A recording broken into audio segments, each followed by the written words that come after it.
Hi, I'm James from Outside. We're here in the Peak District today on an absolutely bitter day, which is perfect to talk to you about all the sort of down jackets we stock. So at Outside in the shop, on the website, we stock loads of different down jackets and we review loads on this channel. And noticeably this winter, we've done 4 different reviews for different down jackets.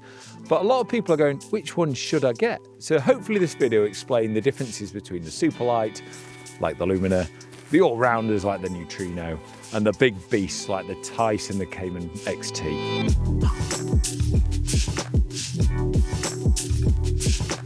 So just to let you know, I'm not going to go through all the specifications for all these jackets because I've done feature-length videos on all of these, and check those out on our YouTube channel or look on our website to find all the stats. But I just want to have a little discussion about why you might choose a down jacket over a synthetic and why I'd go for one of these 4 or the other things we stock. So I may sound like a broken record, I've said this loads of times, but let's quickly tell you why you'd have synthetic over down or vice versa. So as you probably know, down has a better warmth to weight ratio than a synthetic jacket. That becomes really important when you want to squash it down and go to the really cold environments, and they feel really light and really soft and nice to wear. However, as you know, down when it gets wet, the feathers collapse and there's no warmth to them. It's all about the loft. These jackets aren't warm, we are warm, and this is just a way of trapping the hot air and keeping it close to you and being as warm as you can for the best weight saving. So synthetic jackets have the bonus that when they're wet, they stay warm, they dry a lot quicker, and they can sometimes be a bit more breathable. So that's better for damper, humid environments and maybe for like a mid-layer and things like that. Generally, Scottish winter climbing, I'd always go for a synthetic because I find I always end up wet. However, a day like today where it's crisp, it's Baltic, it feels perfect being in a down jacket. You will find in other countries where it's a lot colder or less humid, down will be way more popular because generally when it's cold, icy and got fluffy snow around, down is just perfect for those conditions. Anyway, back to the point. The 4 down jackets we reviewed this year and their type and when you'd use them. So this is the La Sportiva Lumina. This is the lightest in test and one of the lightest for its warmth we've ever stocked. La Sportiva actually claimed that this is the best warmth to weight ratio you can get in a down jacket. Now, obviously that doesn't mean it's the warmest jacket. The Cayman I'm wearing now is easily warmer than this, even though this has higher quality down. Already confused? Let's try and rectify that. So quickly, a quick overview on down quality. So the higher the fill power means the lighter, the fluffier the feathers, so you can use less of it to get the loft.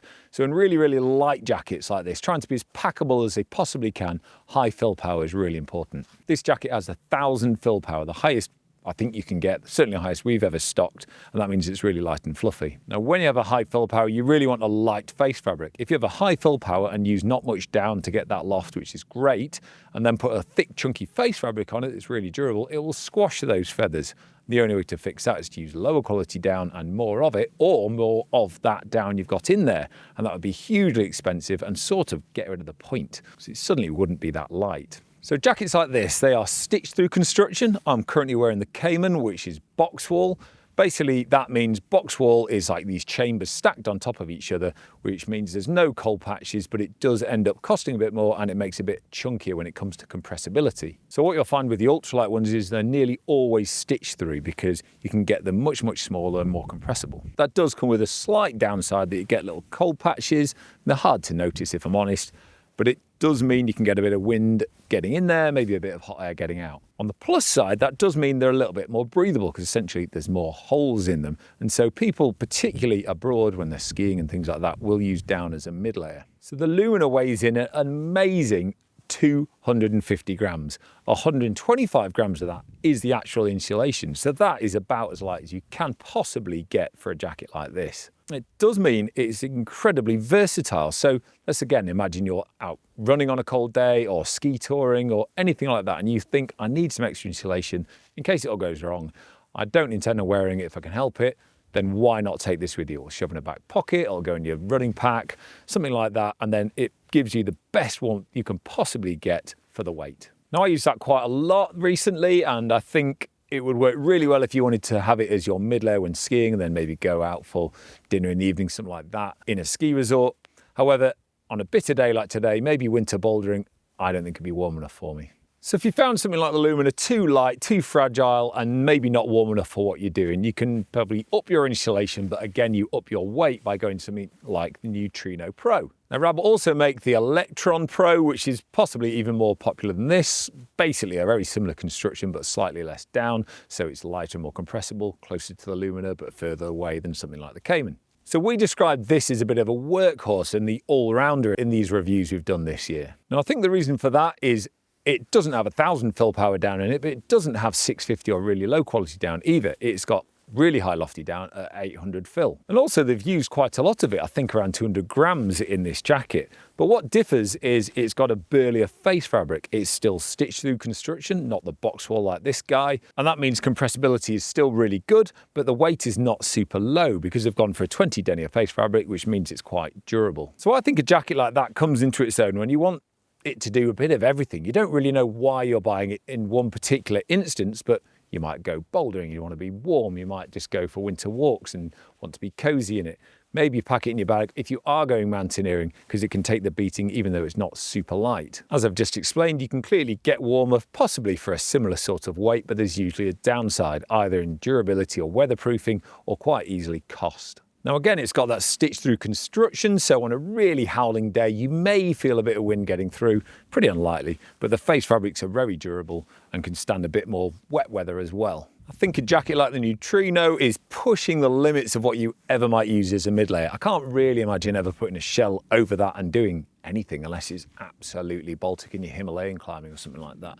Most of the time this will be going over what you're already wearing to give you some extra warmth. If you had something a little bit lighter like the Electron, again, like I just said, similar sort of construction but a bit thinner, you could possibly mid-layer with it. Again, it's more for going over, but at least you probably could because it's a little bit slimmer. This weighs in at around 560 grams, I think, which is pretty similar to the next two jackets I'm going to talk about, but do bear in mind it's got that burlier face fabric of 20 denier on there. So then moving on to the two big guys that I've reviewed this year.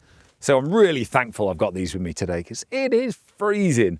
We've got the Tice Pro from Mammut and the Cayman XT from Montane. We've also got other jackets in our shop and online in this area from Rab, Mountain Equipment and all that, so there's lots of choice. So these are big, fat, warm jackets using box wool construction, trying to get as much warmth as they can. They're often oversized on purpose, so you might be able to chuck it on over everything. I can't really ever imagine using it as a mid-layer.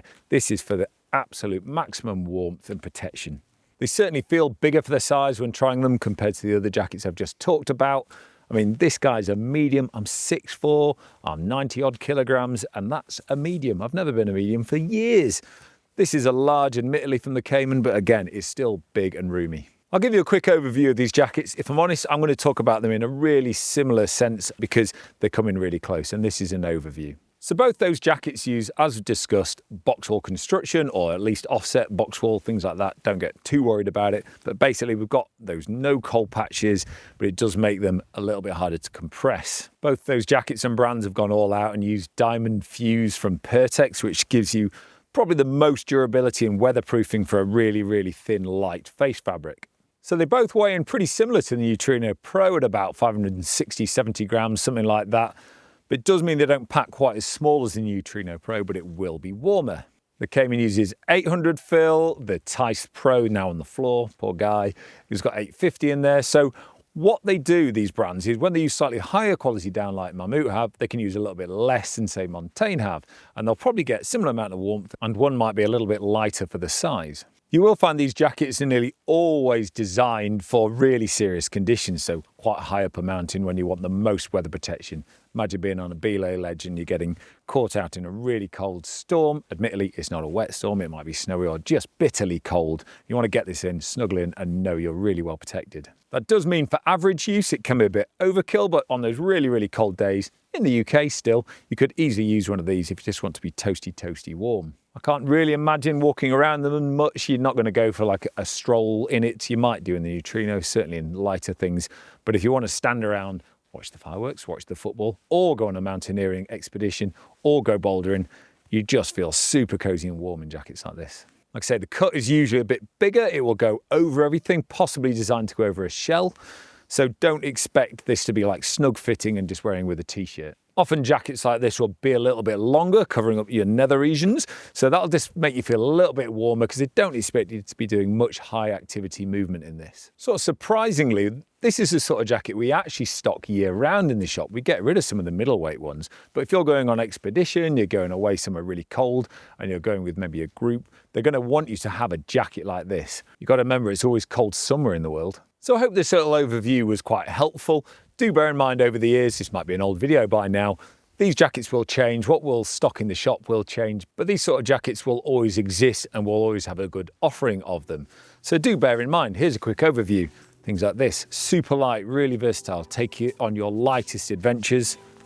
Jackets like this, the Allrounder, burly, warm, maybe not super light, but could do for so many different activities. And then the big guys for extreme cold, ultimate protection and warmth, while doing it as light as possible. Hope you have a really warm winter. Of course, we've got all these jackets and loads more, men's and women's, in the shop and on our website.